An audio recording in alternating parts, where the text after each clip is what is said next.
The pros and cons of rent vesting.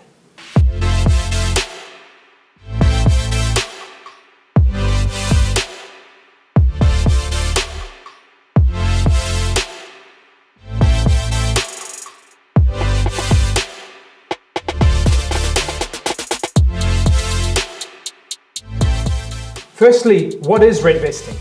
It's simply renting where you want to live, but using your money to invest elsewhere. Instead of traditionally going down the path of buying your first home to live in and then investing in later life. Now, even if you weren't a first home buyer and perhaps you already own your home, you can actually still transition into rent vesting, which is where you might own your home initially, you then move out, and then you start to rent and continue your investing journey. Now, in terms of the pros and cons, what are the pros of rent vesting? If you're living in a particular city, let's use Sydney or Melbourne for example, rents are actually traditionally cheaper than the property and the repayments and costs that would come out of your pocket to buy that equivalent place.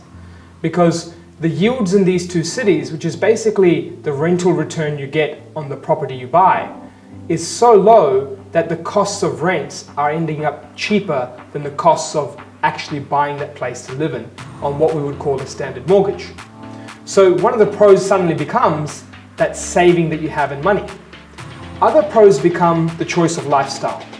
When you're looking at lifestyle of a rentvestor, if you're saying that something is now cheaper to live in the same place, you could actually move from an outer location to somewhere perhaps inner and have that improved lifestyle, but pay the same costs as to buy a home in that outer location.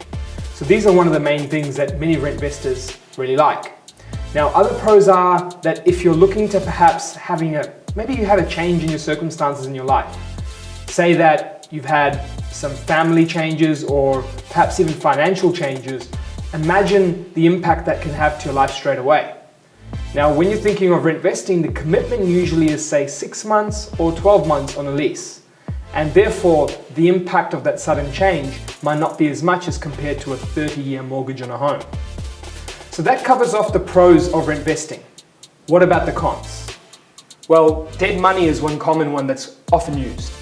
Dead money is simply saying you're paying the rent to someone else and they use it to pay their mortgage. Well, if the costs are so huge in terms of the difference, that dead money example might not be so valid, but it is one that people think of.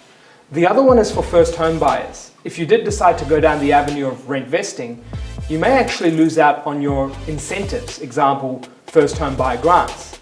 But then the argument can be said, what if you had some rapid price growth in the investing opportunity you're looking at, and that would most definitely outweigh the actual grant or benefit or incentive you're looking at? Because the property and the results of the property can very much grow in terms of cash flow and growth, and imagine those two against the incentive. Lastly, ownership can also be one that's considered a con.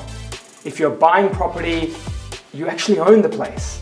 It may not be suddenly that you own it straight away, but over time you do when the mortgage comes down.